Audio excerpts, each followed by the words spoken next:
Capítulo 7. Elías vuelve a aparecer. Después de un largo tiempo, en el tercer año, la palabra del Señor vino a Elías y le dio este mensaje: Ve y preséntate ante Acab, que voy a enviar lluvia sobre la tierra. Así que Elías se puso en camino para presentarse ante Acab. En Samaria había mucha hambre. Por lo tanto, Acab mandó llamar a Abdías, quien administraba su palacio y veneraba al Señor. Como Jezabel estaba acabando con los profetas del Señor, Abdías había tomado a 100 de ellos y los había escondido en 2 cuevas, 50 en cada una, y les había dado de comer y de beber. Acab instruyó a Abdías: recorre todo el país en busca de fuentes y ríos. Tal vez encontremos pasto para mantener vivos los caballos y las mulas, y no perdamos nuestras bestias. Así que se dividieron la tierra que iban a recorrer. Acab se fue en una dirección y Abdías en la otra. Abdías iba por su camino cuando Elías le salió al encuentro. Al reconocerlo, Abdías se postró rostro en tierra y le preguntó: «Mi señor Elías, ¿de veras es usted?». «Sí, soy yo», le respondió. «Ve a decirle a tu amo que aquí estoy». «¿Qué mal ha hecho este servidor suyo?», preguntó Abdías, «para que usted me entregue a Acab y él me mate. Tan cierto como que vive el Señor su Dios, que no hay nación ni reino a donde mi amo no haya mandado a buscarlo. Y a quienes afirmaban que usted no estaba allí, él los hacía jurar que no lo habían encontrado. ¿Y ahora usted me ordena que vaya a mi amo y le diga que usted está aquí? ¿Qué sé yo a dónde lo va a llevar el Espíritu del Señor cuando nos separemos? Si voy y le digo a Acab que usted está aquí, y luego él no lo encuentra, me matará. Tenga usted en cuenta que yo, su servidor, he sido fiel al Señor desde mi juventud. ¿No le han contado a mi señor lo que hice cuando Jezabel estaba matando a los profetas del Señor? Pues escondí a 100 de los profetas del Señor en 2 cuevas, 50 en cada una, y les di de comer y de beber. Y ahora usted me ordena que vaya a mi amo y le diga que usted está aquí. De seguro me matará».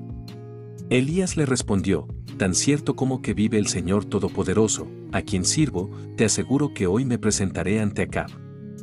Primera de Reyes 18, 1:15. En el tercer año de la sequía con que Dios abatía a Israel por su idolatría, tras un periodo de tiempo que la Biblia define con la expresión «después de un largo tiempo», vino la palabra del Señor a Elías con el siguiente mensaje: «Ve y preséntate ante Acab, que voy a enviar lluvia sobre la tierra». Primera de Reyes 18:1. Aquella terrible sequía estaba por llegar a su fin.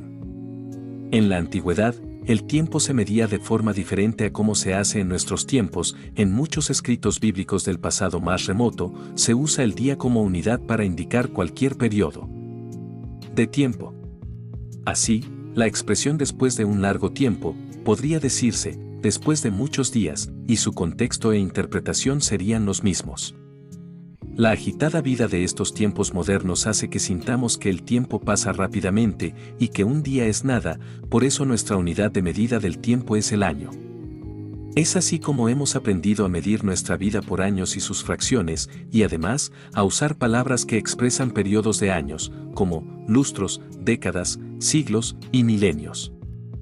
Pero para los pueblos orientales de los días de Elías, el día era un periodo de tiempo importante, y por ello lo usaban como unidad para medir sus vidas y los periodos de tiempo transcurridos entre los sucesos importantes de sus vidas. De modo que cuando decían «después de un largo tiempo», hablaban de los días pasados entre un suceso y otro. Cuando Jacob emigró con su familia a Egipto, donde su hijo José era gobernador, el faraón le preguntó: «¿Cuántos son los días de los años de tu vida?». Génesis 47, 8, y él respondió: «Los días de los años de mi peregrinación son 130 años, pocos y malos han sido los días de los años de mi vida, y no han llegado a los días de los años de la vida de mis padres en los días de su peregrinación». Génesis 47, 9. El salmista también se refirió al tiempo, diciendo: «Enséñanos a contar bien nuestros días, para que nuestro corazón adquiera sabiduría». Salmos 90 horas y 12 minutos. Entonces, cuando la Escritura dice que después de un largo tiempo vino la palabra del Señor a Elías, lo que decía era que habían pasado muchos días, y sabemos que habían transcurrido 3 años y 6 meses, y eso era más de 1200 días, lo cual para ellos representaba un tiempo muy largo de estar sufriendo las consecuencias de la sequía. El tiempo puede transcurrir sin provocar nada en nuestras vidas, pero también puede transcurrir y hacernos mejores o peores, todo dependerá de cómo lo utilicemos. El tiempo por sí mismo no es una virtud que pueda hacernos mejores o peores, lo que nos cambiará para bien o para mal, será lo que nosotros hagamos con cada día de nuestra vida. El tiempo lo hacen los días, no los años. Si no sabemos apreciar lo precioso de esa unidad básica que es el día, no sabremos apreciar los trimestres, ni los meses, ni los años, ni las décadas. Cada día que vivimos no volverá más, la marca que deje en nosotros dependerá únicamente de lo que hagamos en él, si no lo invertimos bien simplemente será un día más. Y pasados más de 1200 días, Dios le mandó a Elías que se presentara de nuevo ante el rey, y ese Elías que regresaba no era el mismo que se había presentado ante Acab más de 1200 días atrás. Todos esos días que Dios ocultó a su profeta de la persecución y lo mantuvo dependiendo de él en todo, habían transformado a Elías. Pero esos más de 1200 días también habían transcurrido para Acab, y eso representaba casi el 15% del tiempo de su reinado, pero que habían producido todos esos días en la conciencia de Acab. ¿Cómo había usado Acab esos días? ¿Qué efectos habían tenido en la vida del rey esos más de 1200 días de sequía? Este estudio ha seguido el relato bíblico en torno a Elías. Iniciamos estudiando el momento en que el profeta se presentó ante el rey para decretar la sequía, continuamos con su refugio en el arroyo de Querit hasta que éste se secó, luego con su llegada a Sarepta y los acontecimientos en la casa de la viuda, y ahora nos enfocamos en su regreso a Samaria. Todo ese tiempo Elías había estado ajeno a los estragos causados por la sequía, es hasta ahora que llega a Samaria, que descubre la desolación provocada por todos esos días sin lluvia. Igualmente nosotros hasta ahora descubrimos la tragedia de la nación, y a partir de este punto estudiaremos lo que sucede con la reaparición del profeta en Samaria. En primer lugar, Elías descubre las dimensiones reales de la hambruna. Hasta ahora que estaba regresando de Sarepta de Sidón a Samaria, la capital del reino de Israel, el profeta se daba cuenta de los grandes estragos que la sequía había provocado en todo el país. Aquel viaje revelador le mostraba a Elías las huellas de la muerte y la ruina en su país. Es fácil imaginar que mientras caminaba, Elías veía esqueletos de reses, caballos y ovejas esparcidos sobre los campos, y los campos que antes eran mares de trigo y cebada, ahora eran desiertos. Los ríos, arroyos y manantiales, secos, y los hombres y las mujeres en evidente estado de desnutrición.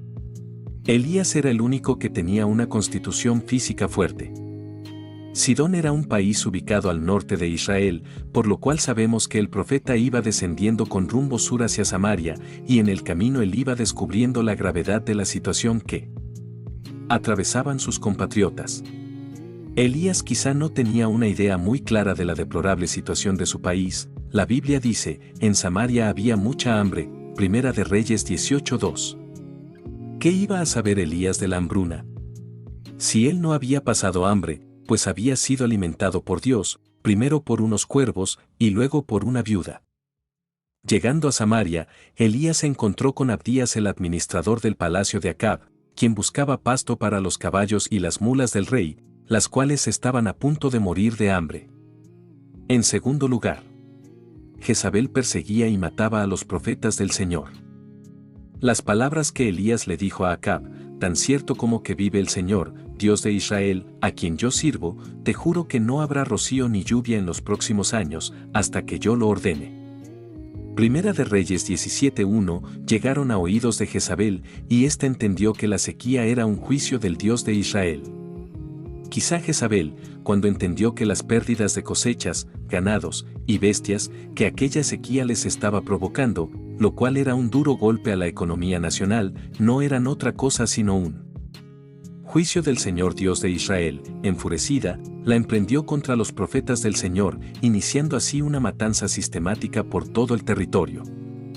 Esa acción era parte de un plan de represión que había empezado años atrás, el cual inició con una férrea oposición, continuó con una velada imposición de la idolatría patrocinando a los profetas de Baal, y ahora se convertía en una medida de exterminio de los profetas del Señor. Aquella situación era terrible para los que aún creían en el Señor. En ese contexto apareció en la escena este hombre llamado Abdías, el administrador del palacio del rey Acab, y del cual la Escritura dice que veneraba al Señor. Primera de Reyes 18:3. Abdías se encontró con Elías a la entrada de la ciudad de Samaria, y le explicó con detalles los estragos de la hambruna y de la persecución a los profetas de Dios liderada por Jezabel. Abdías le dijo a Elías: «Tenga usted en cuenta que yo, su servidor, he sido fiel al Señor desde mi juventud». 1 Reyes 18:12. Con esas palabras, le daba testimonio de su fidelidad a su fe en el Dios de Israel desde su juventud hasta ese momento, pese a la férrea oposición al culto al Señor de Israel de ese momento, la cual nacía en el mismo palacio donde él trabajaba. De acuerdo a esta escritura, Abdías era un hombre temeroso de Dios que trabajaba como funcionario de los reyes impíos de Israel, administrando las finanzas del palacio. Su cargo equivalía al de un ministro de Economía de la actualidad. Para él debió ser difícil estar al servicio de los reyes, mientras estos perseguían y mataban a los profetas del Señor. Abdías reflexionó y descubrió que había un designio en la posición que ostentaba y decidió actuar. Tomó a 100 profetas y los escondió en 2 cuevas, 50 en cada una, y desvió alimentos de la mesa de Jezabel para ellos. Y así, de la misma fuente que financiaba la represión contra los profetas, aquel funcionario logró que un grupo de estos sobreviviera. Sabiendo que la persecución era intensa y que el riesgo de que los encontraran era alto, Abdías los escondió en 2 cuevas, pues así, si descubrían una cueva y mataban a los profetas escondidos, allí sobrevivirían los otros 50 de la otra cueva. Los reyes nunca supieron lo que él hacía, sino lo habrían asesinado a él y a los profetas que escondía. El sistema para hacer llegar comida a las cuevas, montado por Abdías, nunca fue descubierto por el palacio. Es de suponer que no lo hacía solo, pues realizar una empresa así requería de colaboradores, que además de ser de su confianza, fueran temerosos de Dios. Lo cual también nos indica que pese a la oposición, aún habían personas temerosas de Dios. Habiendo sido exiliado por Dios a Querit y a Sarepta, Elías no sabía que Jezabel había emprendido una cacería humana para exterminar a quienes consideraba sus enemigos, los profetas del Señor, medida que había acabado con la vida de miles de profetas. Ese era el contexto social en Israel cuando el Señor le ordenó a Elías que volviera a Samaria. En tercer lugar, el corazón de Acab seguía endurecido. Durante ese tiempo Acab habría echado mano de todos los recursos a su alcance para sobrevivir, y quizá aún le resonaban las palabras que el profeta le dijo: «Tan cierto como que vive el Señor, Dios de Israel, te juro que no habrá rocío ni lluvia en los próximos años, hasta que yo lo ordene». Acab sabía que con aquel juicio, Dios estaba vindicando su gloria y su poder sobre su pueblo Israel, ahora corrompido, pero no se arrepintió, primero porque su esposa era fanática de Baal, pero también por la dureza de su corazón. Aquí vemos que Acab, en vez de volverse a Dios para resolver la crisis, quería burlar el proceso que Dios llevaba a cabo. Por eso Acab llamó a Abdías y le dio instrucciones diciendo: «Recorre todo el país en busca de fuentes y ríos. Tal vez encontremos pasto para mantener vivos los caballos y las mulas, y no perdamos nuestras bestias». Primera de Reyes 18:5, y luego la escritura dice más: «Así que se dividieron la tierra que iban a recorrer, Acab se fue en una dirección y Abdías en la otra». Primera de Reyes 18:6.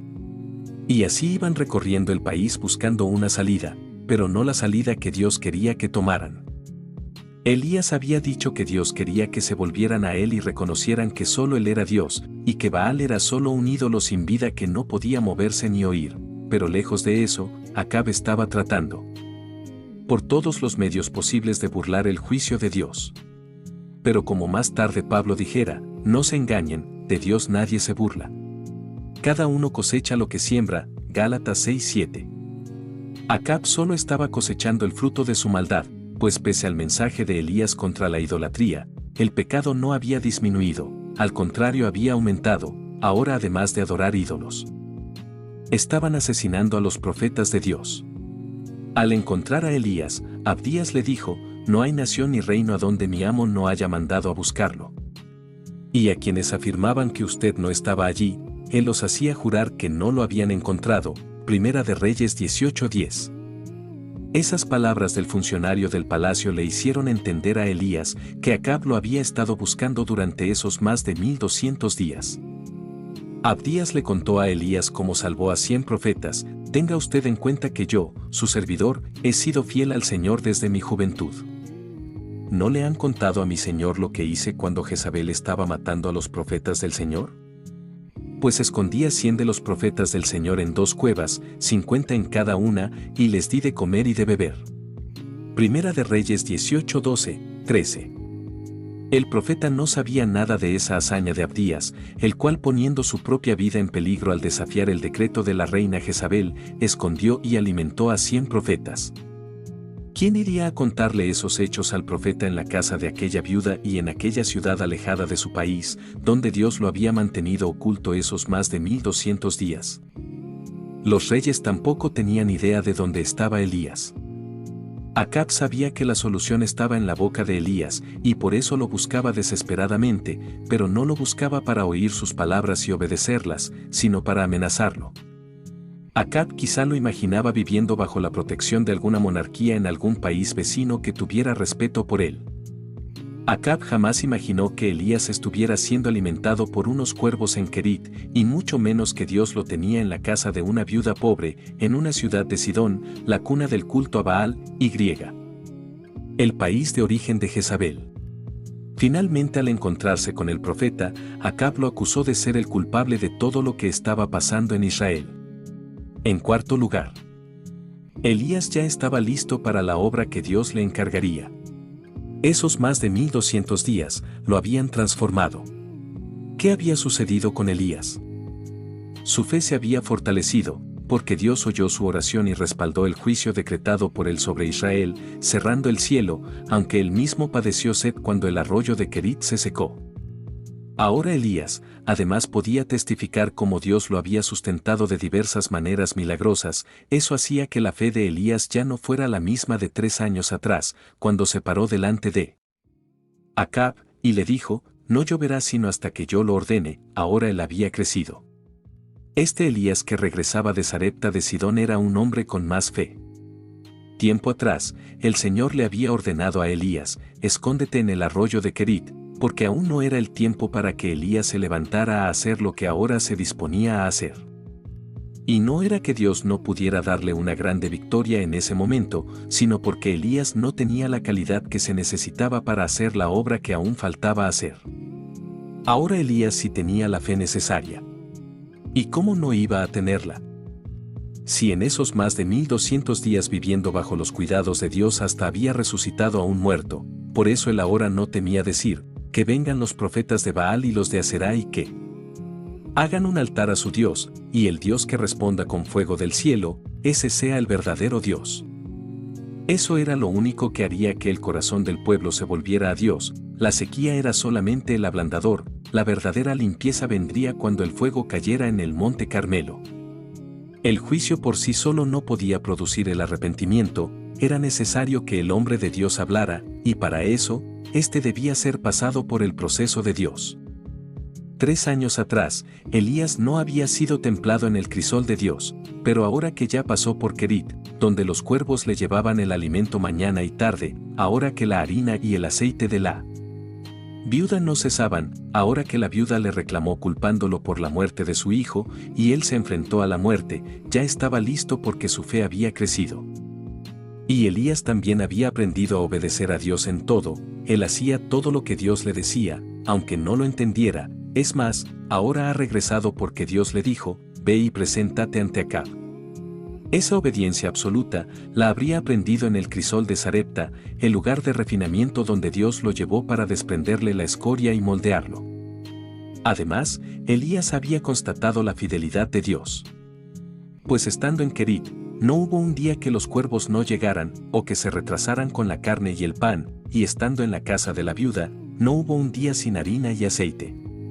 Eso nunca pasó. Cualquiera puede decir, Dios es fiel. Pero Elías lo decía porque había constatado que Dios nunca falla. Además, en esos más de 1200 días, Dios había confirmado a Elías como su profeta, cuando la viuda le dijo: ahora reconozco que eres hombre de Dios, y que lo que dices es palabra de Dios. Después de haber reclamado duramente al profeta por la muerte de su hijo, la viuda reconoció la autoridad de éste. Y eso afirmaba su crecimiento espiritual. Ya han pasado más de 1200 días desde que Dios metió al profeta en su taller para modelarlo. Todo ese tiempo solo se han escuchado los golpes del martillo de Dios moldeando a su profeta en su yunque, y el fragor de las llamas con las que Dios purificaba y templaba a su ministro. Dios ha terminado de modelar al profeta para un trabajo especial. Y finalmente Dios abrió las puertas de su taller para que saliera un renovado Elías, el cual por fin estaba preparado para la gran obra que hacía falta hacer en Israel. La Biblia dice: después de un largo tiempo, en el tercer año, la palabra del Señor vino a Elías y le dio este mensaje: ve y preséntate ante Acab, que voy a enviar lluvia sobre la tierra. Primera de Reyes 18:1. En quinto lugar, Elías regresó investido de gran autoridad de Dios. Acab estaba más endurecido que nunca. La situación para la causa del Señor también había empeorado, pues ahora había persecución y muerte para los profetas. Pero Elías ya había alcanzado la altura necesaria para enfrentar esa situación, y por eso Dios le dijo: ve y preséntate ante Acab. Y uno podría preguntarse: ¿acaso no era menos peligroso para Elías 3 años atrás? Y era cierto, pues luego de varios años buscándolo por muchos lugares, sin hallarlo, Acab estaba furioso. Pero Dios había metido a Elías en la soledad de Querit y de su aposento alto de la casa de la viuda, donde lo único que le quedaba era orar, para prepararlo para la obra. Ahora Elías era capaz de trastornar a Israel, de hablarle con autoridad al mismo rey, de retar al pueblo y a los falsos profetas, de hacer descender fuego del cielo, de decapitar a los profetas paganos, y de abrir el cielo para hacer llover de nuevo.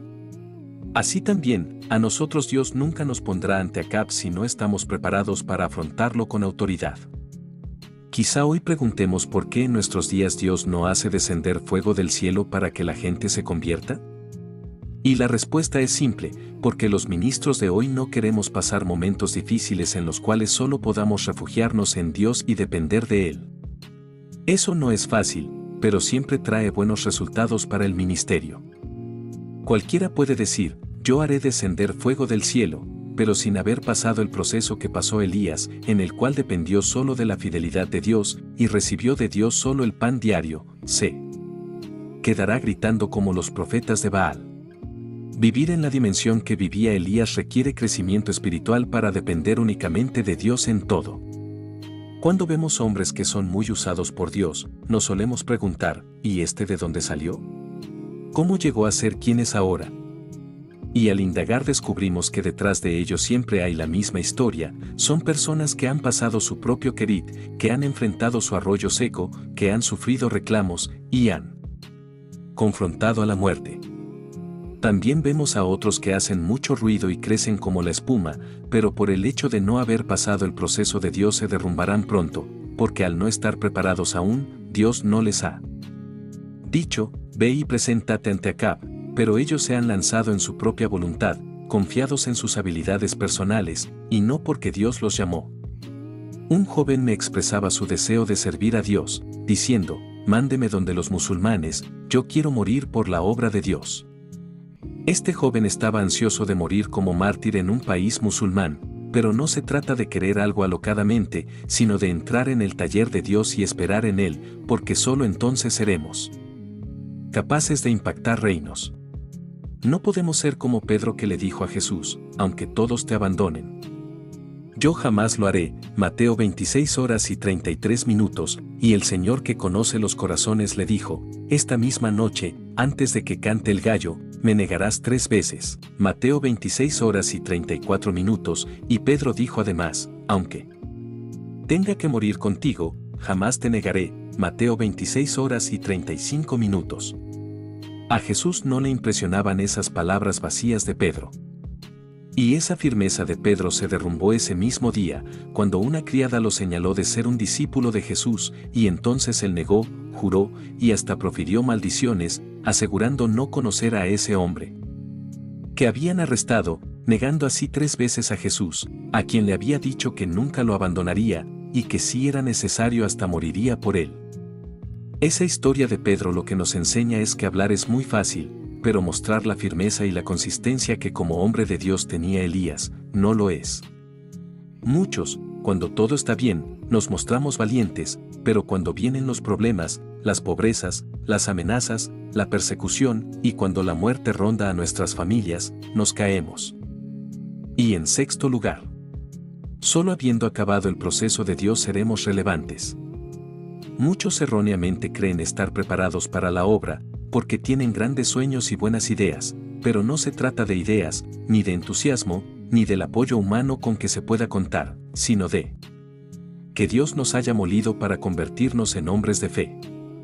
Porque solamente los que, pese a lo doloroso que era el proceso, soportaron que el Señor trabajara en ellos hasta hacerlos polvo y hacerlos morir a sí mismos, trascenderán. Esto quiere decir que el éxito ministerial solo es para los que son capaces de decir como Pablo decía, he sido crucificado con Cristo, y ya no vivo yo sino que Cristo vive en mí, Gálatas 2:20. Y solo cuando hayamos muerto a nosotros mismos, y nuestro ego ya no pueda vivir más, el Señor nos dirá, hoy es el momento, ve y haz la obra. Por eso es que las vivencias de cada día son importantes, porque nos acercan más a lo que Dios quiere. Eso pasó con Elías, y eso tiene que pasar con nosotros, por eso debemos capitalizar cada día de nuestras vidas. Porque cada que día pasa, ya no volverá. Por ejemplo, este día que lees estas líneas, es un día como todos, y quizá para muchos pasará sin provocar nada, pero quizá otros tendrán su mejor vivencia con Dios. ¿De qué lado estás tú? Dependerá de lo que tú hagas con él, que éste se convierta en el punto de retorno de tu problema, o que simplemente pase. Quizá llevemos 20, 30 o más años como cristianos, o como ministros, pero todos esos años podrían haber pasado sin acercarnos al propósito de Dios para nosotros. Por eso es válido que nos preguntemos, ¿hemos crecido en todos esos años? ¿Acaso hemos madurado, o acaso seguimos siendo inmaduros, caprichosos y más haraganes que antes? Quizá para muchos, el tiempo solo ha servido para hacerlos viejos y para aumentar de peso. ¿No será que por eso somos inofensivos para el diablo, insignificantes para el mundo e irrelevantes para Dios?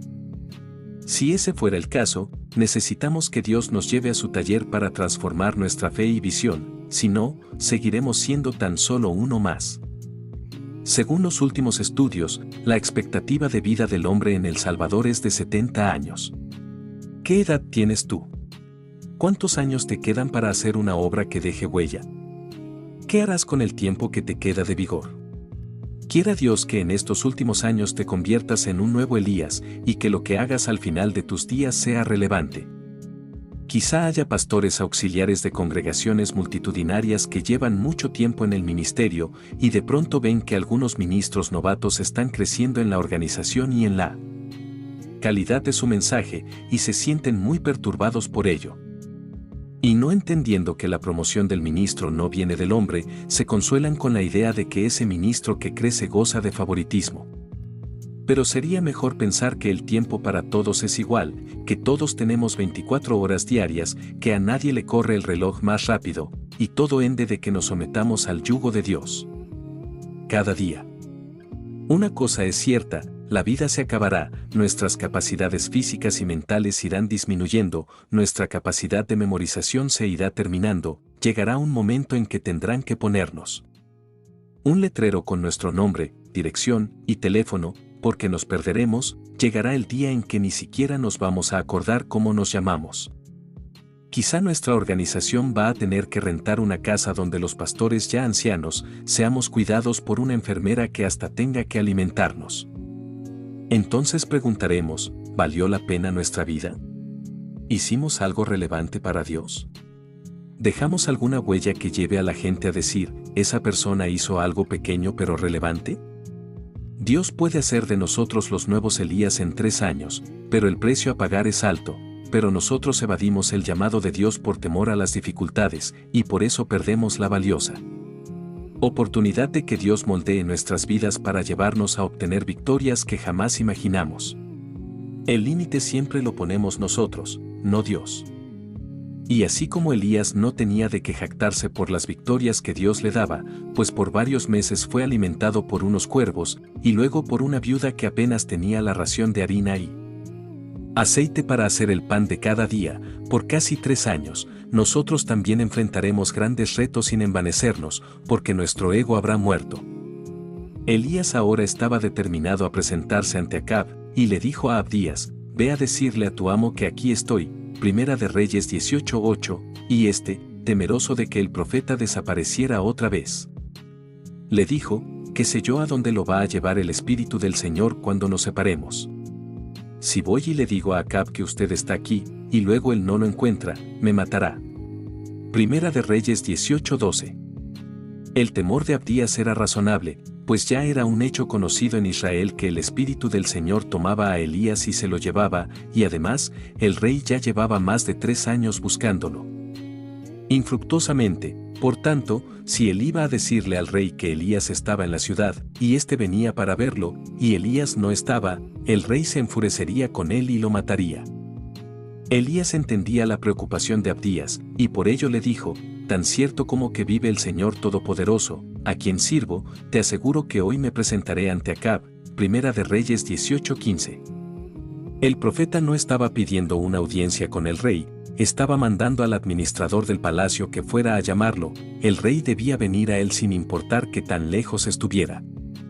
Abdías partió de inmediato en busca del rey, y al encontrarlo le dijo: por allá está Elías y quiere hablar con usted urgente. Y a Acab se le olvidaron las fuentes y las hierbas verdes que buscaba para apacentar a sus mulas y caballos, y salió a encontrarse con Elías. Ojalá que al ver lo que Dios hizo con el ministerio de Elías, nosotros nos sintamos retados a pedirle a Dios que nos ayude a morir cada día de nuestra vida, porque el mundo cristiano de hoy camina en otra dirección. Hoy los hombres de Dios solo buscan grandeza. Por eso se han puesto de moda los profetas y los apóstoles. Hace poco leí en una revista evangélica que en vista de que el título de apóstol se volvió muy común, ya hay quienes usan el título de patriarca, pues ya les parece muy poco ser llamados apóstoles. Hoy con frecuencia oímos a predicadores decir: esta es la voz apostólica, o a otros diciendo: esta es la palabra profética de Dios para ti, trae $100, o Dios te dice, siembra $100, y muchas otras tretas ensayadas para sacar el dinero de la gente. Es evidente que hay un mal manejo del concepto de grandeza y poder por muchos ministros. Muchos quieren ser alabados y servidos por sus seguidores y rechazan la crítica, al contrario, prefieren ser adulados, lo cual solo les servirá de tropiezo y les envanecerá.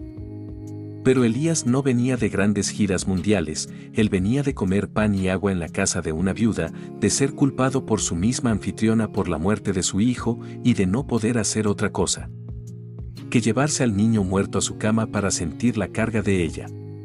Eso hacía grande a Elías, eso le daba autoridad. En cambio, Acab tenía poder y ejércitos pero no tenía autoridad. Por eso, cuando se encontraron, Acab le reclamó culpándolo de la tragedia de Israel, en tanto que Elías le ordenó lo que tenía que hacer. ¿Cómo ese montañés descamisado estaba dándole órdenes al rey sobre lo que tenía que hacer, y éste le obedecía? Eso era posible porque Elías tenía autoridad que había adquirido en todo ese proceso de 3 años y medio metido en el taller de Dios. Tengamos que enfrentar en los años venideros. Quiera Dios que en estos años próximos, algunos de nosotros nos abandonemos en las manos de Dios para someternos a su proceso, aunque esto implique sufrir, para así estar listos para los desafíos que en el ministerio tengamos que enfrentar en los años venideros. Quiera Dios también que muchos de nosotros seamos honrados, bendecidos y usados por Dios con poder y autoridad, y que no sea solo 1, ni 2, ni 3, sino 5, 10 o 30, porque ese es el tipo de ministros que el mundo urge en estos días.